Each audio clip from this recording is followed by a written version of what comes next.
आदि विचार समत बोलंतु हरे कृष्ण कृष्ण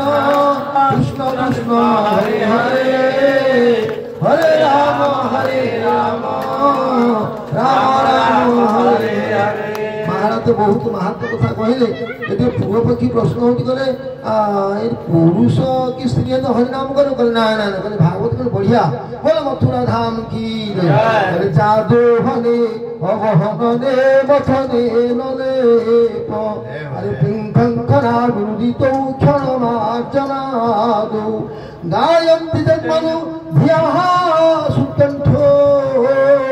धन्याः ब्रजस्त्रियः उरुक्रम चित्तदाना वृंदावन धाम की जय राधे जय कृष्ण जय वृंदावन श्री गोविंद गोपीनाथ मदन मोहन जय राधे जय कृष्ण जय वृंदावन श्री गोविंद गोपीनाथ वृंदावन धाम की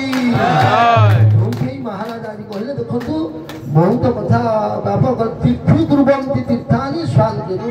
साधु मान आसन से तीर्थ हनी आ विशेषकर आमर ये जो हाबू भाई ना से फूल दुकान ताकर तेणु ना ना कि ना हाबू कहले हाबू शब्द कौन नाम हाबू नहीं हरे कृष्ण कारण कृष्ण उपासित मत्स्य सदैव नामावली कर्म तेणु हा शब्द हूँ ब्रह्मवाची शब्द तेणु महाप्रभुଙ୍କର जो शिक्षा रे समस्ते जी जो हूँ जो श्लोक कहले देखुं